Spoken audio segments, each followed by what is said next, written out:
Querido, nós estamos novamente com a continuação dos princípios financeiros para o cristão.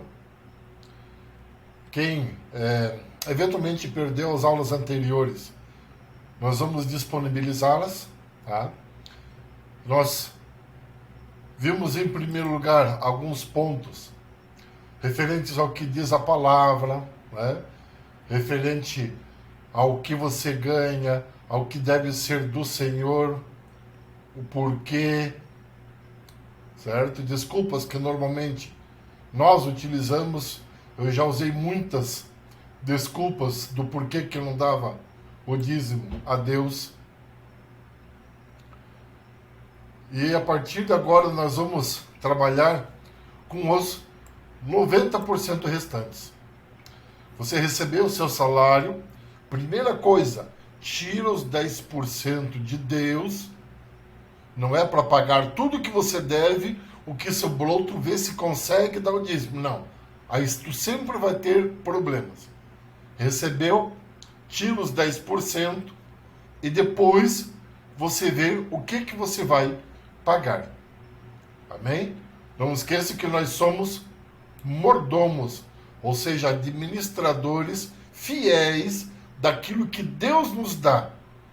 Nos dá carro para que a gente use, nos dá a casa para que a gente usufrua, eles nos dá o serviço para que a gente trabalhe e tenha essa renda. Ou seja, tudo que nós temos é do Senhor, não é nosso. Amém? E não esqueça que lá em Romanos 14 diz que você vai prestar contas de tudo que você tem. Ou seja, você prestará contas de si mesmo a Deus. Ou seja, você vai prestar contas de você. Amém? Então, iniciando, aqui nós temos alguns princípios.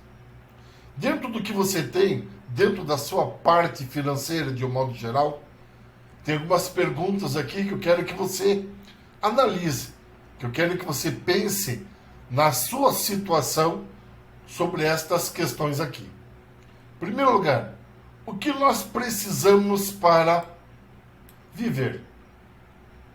Segunda pergunta, para você, o que é necessidade básica? Em terceiro lugar, o que é necessidade secundária? O que você compreende por isso? Outra pergunta, o que é um investimento? Última pergunta, para você, o que é supérfluo? Dentro dessas questões, é importante que você ordene as suas prioridades. Você sabendo o que é necessário para que você viva. Você sabendo quais as suas necessidades básicas. Você sabendo quais são as suas necessidades secundárias. Você sabendo o que você pode trabalhar em relação a investimentos. Você sabendo o que é o supérfluo dentro da sua vida.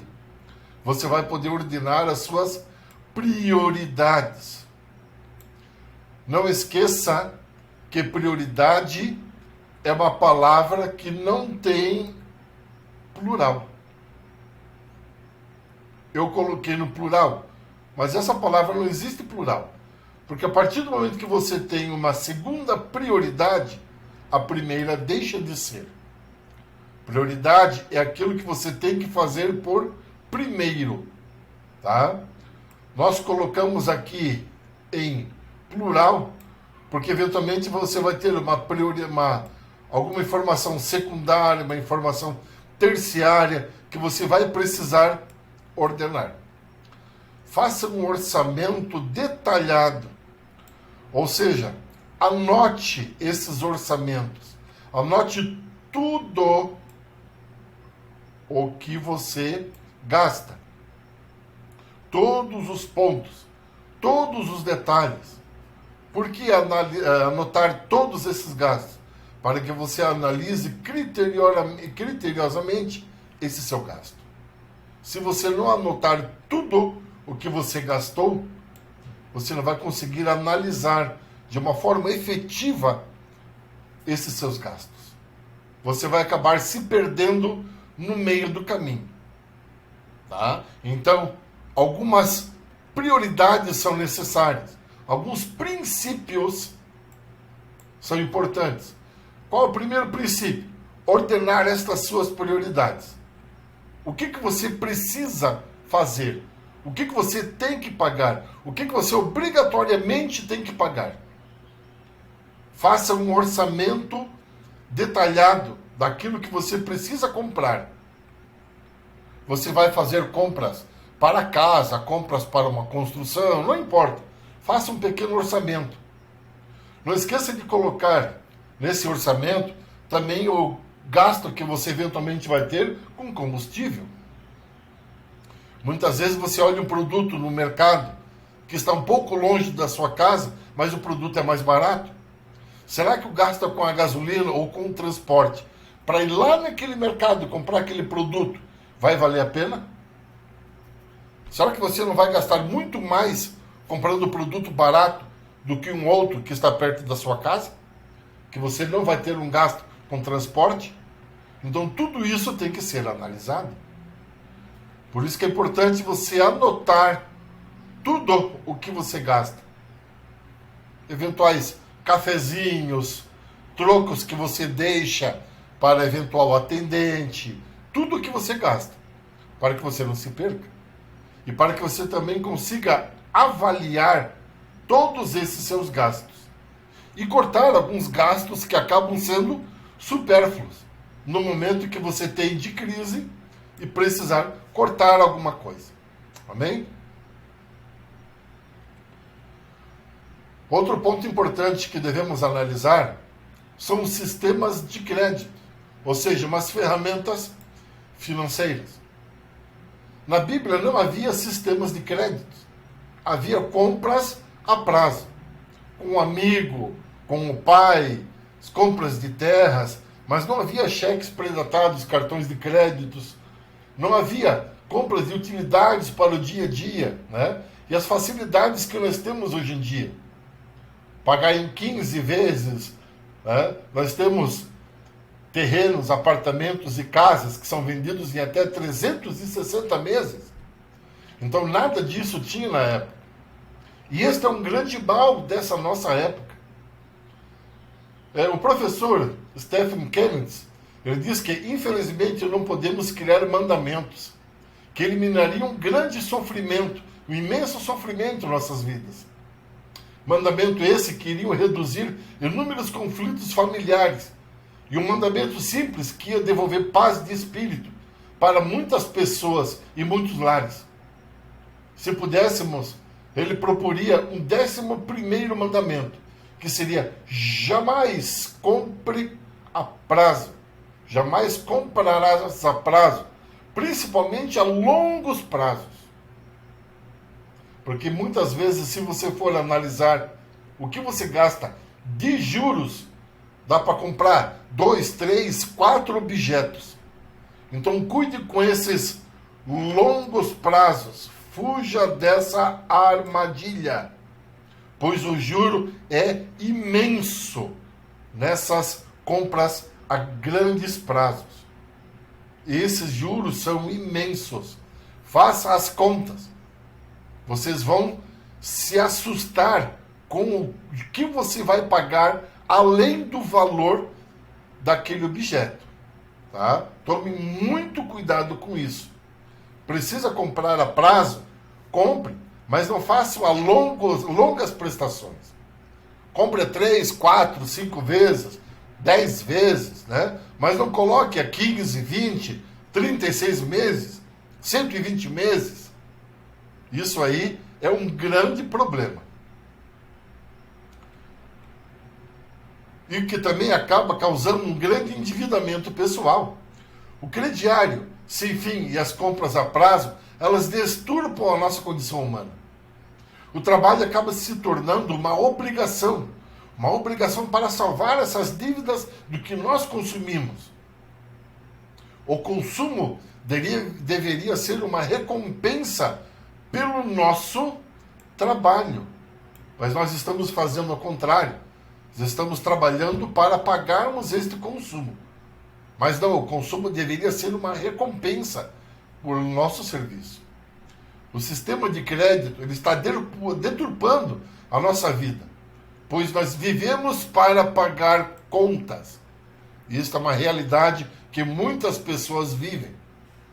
Ah, mas é errado ter contas a pagar então? Não. Você tem que cuidar para a quantidade de contas que você está pagando. É necessário.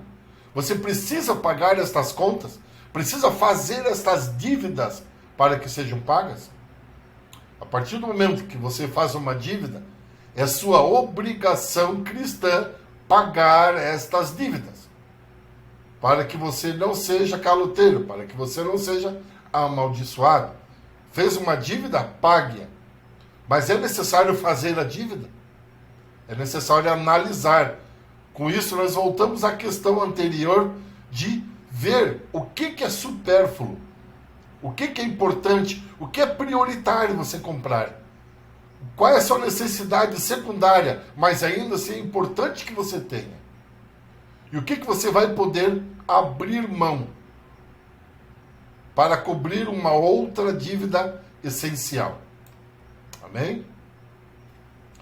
Na verdade, viver para pagar as contas é uma escravidão que nós temos.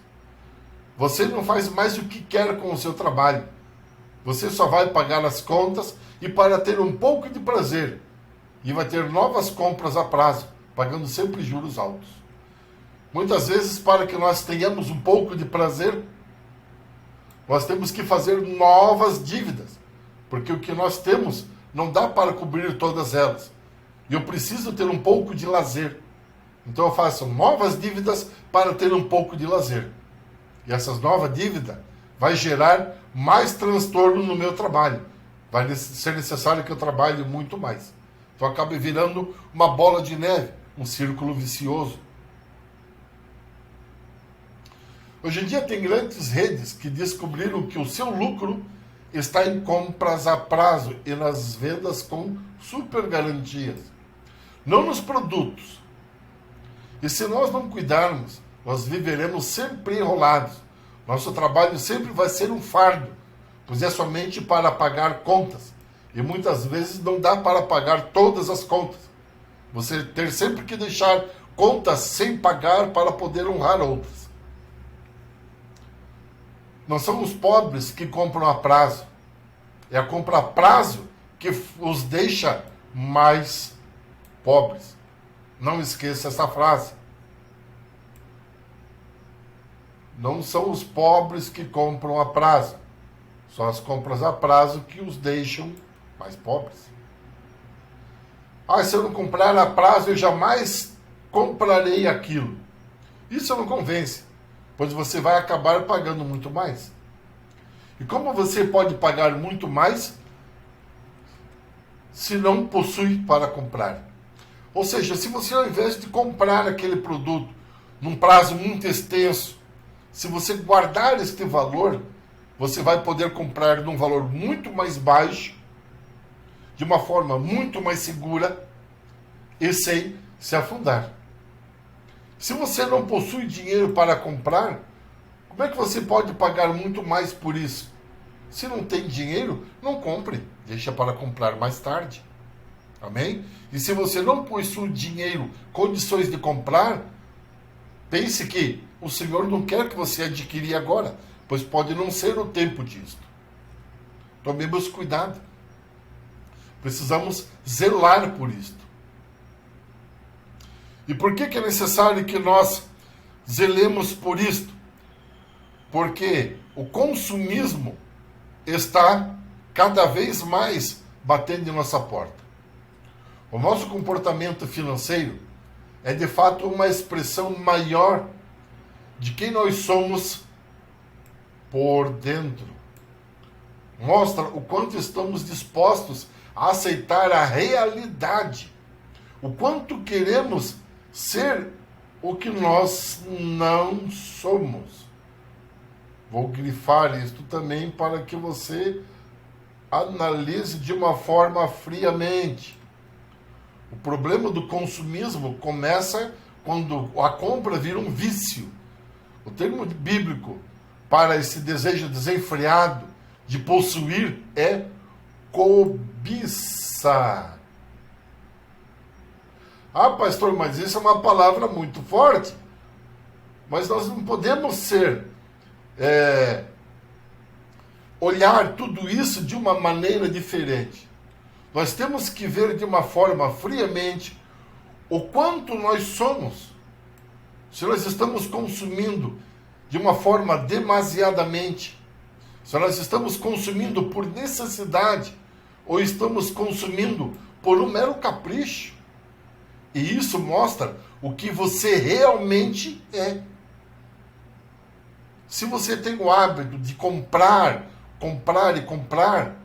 sem ter a necessidade básica para isso, é cobiça, meu querido. Nós não temos outra palavra. Não importa se a palavra é meio forte ou não, temos que ver a realidade. Nós temos que enxergar a realidade de uma forma, de uma vez por todas, né? De uma forma natural.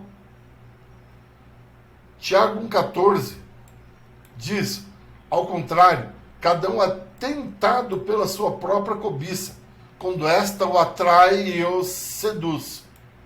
Não apenas cobiça, sendo uma tentação em relação a pessoas, mas a objetos. Aquilo que eu posso ter, o que não é necessário. O que me atrai e me seduz? Roupas, joias, sapatos, bens. Hebreus fala, seja a vossa vida sem avareza. Contentai-vos com as coisas que tendes. Porque ele tem dito, de maneira alguma te deixarei, nunca jamais te abandonarei.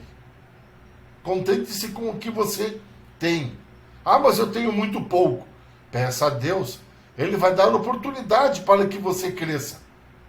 Cresça financeiramente, cresça espiritualmente, com que você zele com os seus compromissos financeiros.